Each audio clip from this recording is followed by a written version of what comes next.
반도체 쪽뿐만 아니라 그 배터리 쪽인 이제 LG 에너지 솔루션이나 SK 혹은 삼성 SDI 같은 배터리 기업은 중국에 한 10조 원 이상 좀 투자해 왔는데요. 이번에 미국 IRA 영향으로 투자 효과가 줄어들 것이라는 좀 관측도 있는데 실제로 좀 큰 타격이 있을까요? 제가 생각하기에는 뭐 그렇게 뭐 큰 데미지는 없을 것 같아요.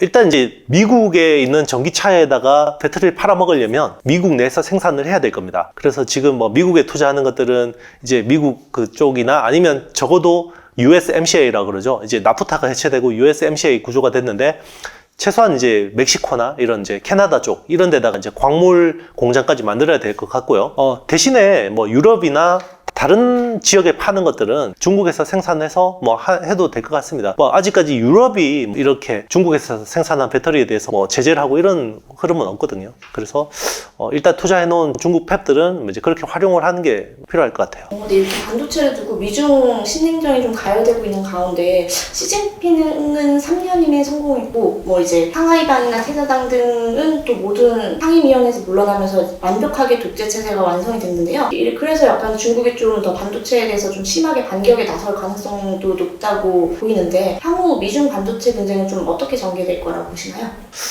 네, 이번에 그 3년임 결정될 때 정말 드라마틱한 장면이 나왔죠. 어떻게 보면, 전임 지도자였던 후진타오가, 그죠? 네, 쫓겨났죠. 네. 그거 중국에는 뭐 보도가 안 됐는데 전 세계에 다 됐고, 그게 이제는 정말 1인 독재 하에, 이제는 공산당은 집단 지도 체제라고 했지만, 이제는 시진핑 일당 독재라고 해도 이제 무방할 정도로, 권력이 공고화된 거고요. 자, 결국 그럼 이제 시진핑의 남은 어떤 목표는 뭘까요? 결국 미중 패권 전쟁에서 밀리지 않는 모습을 보여야 되고 결국 미국을 제압하는 모습까지 보이면 좋을 것 같아요. 그래서 시진핑이 이번에 좀 이제 시진핑이 향후 어떤 미션, 중화민족의 부흥을 위해서 해결해야 될 미션은 대만 통일이죠. 네, 그래서 무력 통일도 불사하겠다. 자, 그러면 대만에 무력 침투를 하게 되면 어떻게 되냐? 미국 입장에서는 이걸 지켜줘야 되냐? 아니면 보고 있어야 되냐? 굉장히 딜레마일 수밖에 없습니다.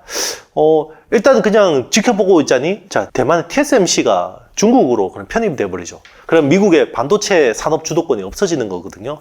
그렇다고 해서 이거를 또 지켜주려고 군대를 투입하자니 세계 3차 대전이 벌어질 수도 있는 거고요. 정말 이런 상황이기 때문에 일단 시진핑은 자국에서 계속해서 반도체를 국산화하기 위해서 많은 자금을 투입할 것 같아요. 지금은 연간 60조 정도의 규모를 계속해서 정말 엄청난 돈이죠. 60조가.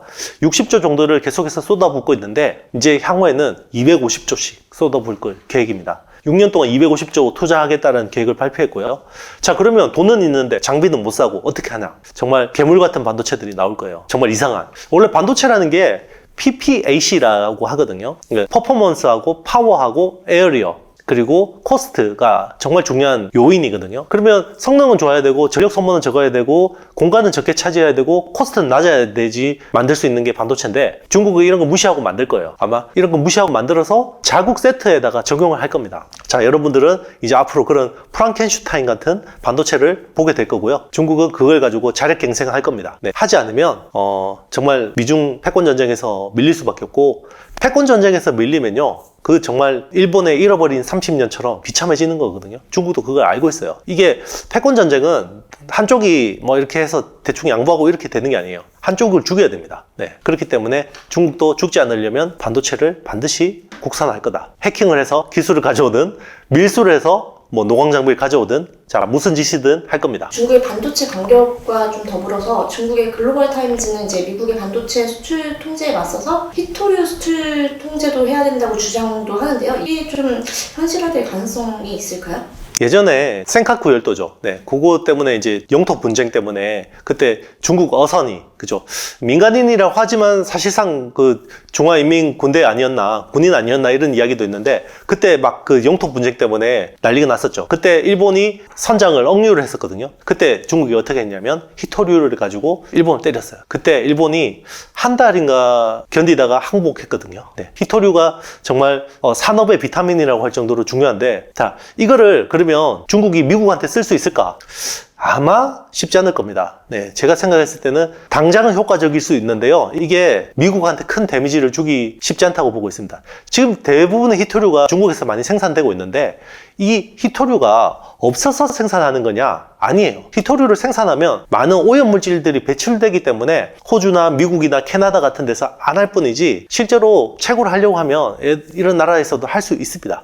아마 똑같을 거예요. 만약에 뭐 진짜 러시아가 천연가스를 가지고 무기화를 하니까 어떻게 합니까? 미국이 셰일가스 유정을 열어버리죠. 네, 그렇게 할 겁니다. 네, 그래서 저는 아마 과거 일본을 굴복시켰던 것처럼 그런 효과를 노리고 히토류를 무기화한다면 미국한테는 큰 데미지를 주기 어려울 거다 그렇게 생각합니다. 이번 미중 신냉전 자체가 한국 반도체는 조금 우호적인 점이 있는데 뭐 앞으로 뭐 주가나 이런 점에서 좀 뭐 호재가 될까요? 네. 일단 지금 가장 중요한 거는요, 미국 반도체 굴기의 핵심이 뭐냐면 결국 파운드리 굴기예요. 그러니까 미국이 반도체 기술을 대부분 쥐고 있죠. 설계의 한 60% 70%를 쥐고 있고, 그리고 반도체 장비의 대부분을 미국에서 지고 있죠. 뭐 어플라이드 머티리얼즈, 램리서치, 자 대부분 KLA 이런 회사들 다 미국 회사입니다. 그리고 심지어 ASML이 글로벌 노광 장비를 독점하고 있지만 그 ASML조차도 미국의 사이머라는 회사가 제공해주는 어떤 레이저가 없으면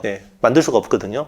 그렇기 때문에 기술은 미국이 지고 있는데 미국의 딜레마는 제조 비중이 낮다라는 거죠. 자, 이번에 코로나 사태 터져보니까 어떻겠습니까? 선진국들의 민낯이 그대로 나타났죠. 자, 마스크 한 장 만들 만한 제조 라인이 없다라는 거죠. 자, 거기서 우리가 반도체 라인이 없네? 라는 위기의식을 느낀 거죠. 그래서 미국 내에다가 첨단 팹을 짓도록 한 거죠. 그래서 팔을 꺾어서 한국과 대만의 팔을 꺾어서 미국 내에다가 이제 첨단 팹을 짓게 할 건데, 네, 그렇죠. 그러면 지금은 TSMC라는 회사가 파운드리 시장에서 53%의 점유율을 차지하고 있습니다. 절대적이죠. 그런데 TSMC가 만약에 중국과의 무력 충돌로 인해서 뭔가 쓸 수 없게 되면 유일한 대체제가 삼성전자입니다. 삼성전자 파운드리죠. 17%의 비중에 불과하지만 지금 10나노 이하의 파운드리를 할 수 있는 전 세계에서 2개의 회사밖에 없어요. TSMC하고 삼성 파운드리밖에 없습니다. 그렇기 때문에 미국 입장에서도 삼성 파운드리가 뭔가 TSMC하고의 뭔가 균형을 맞춰주기를 원할 거예요. 그리고 우리 입장에서도 향후에는 파운드리를 신성장 동력으로 삼아서 뭔가 우리 경제에 새로운 활력을 불어넣어야 돼요. 지금처럼 계속해서 메모리에만 의존하다 보면 메모리 업황이 꺾이니까 어떻게 됩니까? 우리나라 무역 수지가 작살에 나버리죠. 지금 6개월 연속 적자를 내고 있는 상황이에요. 그러니까 환율이 튀고 다 이런 우리나라 이제 그 무역 구조가 너무 취약해졌다라는 게 여실히 보인 거죠. 그래서 파운드리를 우리가 새로운 성장 동력으로 잡아야지 우리가 진짜 국민소득 3만 불 시대를 열 수 있고요. 자, 대만 파운드리 산업이 이렇게 뜨니까 TSMC가 뜨니까 어떻게 됩니까? 1인당 국민 GDP를 우리나라를 넘어설 지금 상황이 온 거잖아요. 그게 이제 단순하게 기술 하나, 산업 하나 유치하는 차원이 아니라 정말 그 국가의 헤게모니, 향후 주도권, 4차 산업혁명, AI, 빅데이터, 클라우드, 자율주행차, 메타버스 이런 쪽에 산업 주도권을 질 수 있는 중요한 인프라 중에 하나를 우리가 질 수 있게 되는 거죠. 그렇기 때문에 삼성전자 차원에서도 정말 목숨 걸고 해야 되는 거고 우리 국가 차원에서도 이 파운드리 산업 유치는 굉장히 중요합니다. 네, 오늘 영상이 많이 도움이 되셨죠? 네, 다음번에도 우리 고은비 PD님과 함께 좋은 내용 가져와서 이렇게 이야기 나누도록 하겠습니다. 오늘 영상이 마음에 드셨다면 좋아요, 구독, 알림, 댓글 좀 남겨주시고요. 네, 투자에 대한 판단은 여러분들이 직접 하셔야 됩니다. 저는 다음 시간에 뵙겠습니다. 안녕.